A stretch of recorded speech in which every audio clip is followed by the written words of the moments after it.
Hi అండి, అందరికి నమస్కారం.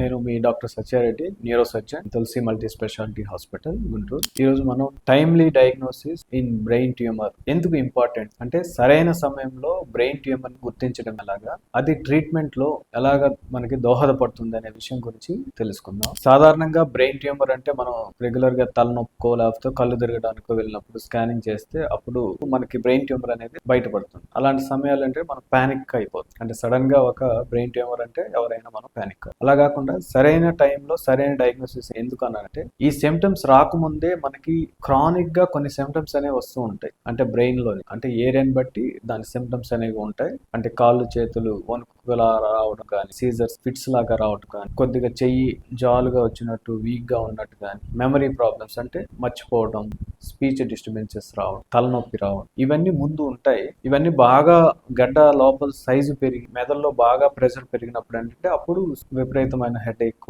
వామిటింగ్ రావడం, కళ్ళు మసక కనిపించడం, ఇవి చివరి దశలో మనకి బయటపడతాయి. ఎప్పుడైతే ఈ ముందు తక్కువ సూచనలు ఉన్నాయో అప్పుడు మనం ఎవాల్యుయేట్ చేసుకొని ముందే డయాగ్నోస్ చేస్తే ఈ గడ్డ యొక్క దుష్ప్రభావాలని నార్మల్ మెదడు మీద రాకుండా మనం ఆపరేషన్స్ అనేవి చేసి ఆపవచ్చు. ఎందుకంటే మెదడు అనేది మిగతా అవయవాలు లాంటిది కాదు. మెదడు అనేది చిన్న ఒత్తిడిని తట్టుకోలేదు, చిన్న ప్రెషర్ ని తట్టుకోలేదు. దాని సిమ్టమ్స్ అనేవి ఇమీడియట్ గా కనపడతాయి. ఎప్పుడైతే ప్రెషర్ అనేది లాంగ్ స్టాండింగ్ గా ఉంటుందో దాని ఫంక్షన్ అనేది కంప్లీట్ గా కోల్పోయే అవకాశం ఉంటుంది. ఒక ఫంక్షన్ పోయిందంటే it is a permanent loss for that individual. అంటే సపోజ్ ఆ బ్రెయిన్ ట్యూమర్ అనేది ఒక స్పీచ్ ఏరియాలో ఉండే స్పీచ్ పోయింది అనుకోండి, అది పర్మనెంట్ లాస్. ఒక మెమరీ ఏరియాలో ఉన్నప్పుడు మెమరీ పోతే అది పర్మనెంట్ లాస్. ఆ వ్యక్తి జీవితంలో మళ్ళీ దాన్ని తిరిగి పొందడం అనేది కష్టం. కాబట్టి ముందు సూచనలు ఉన్నప్పుడే మనం ఎవాల్యుయేట్ చేసుకొని తక్కువ దశలో ఉన్నప్పుడు బ్రెయిన్ ట్యూమర్ ని కంప్లీట్ గా మనం చేయగలం. మళ్ళీ రాకుండా ఉండడానికి దానికి తగ్గ స్టీరియోటాక్టిక్ సర్జరీస్ కానీ, కీమోథెరపీ కానీ, ఇవన్నీ depending upon the grade of the tumour. అంటే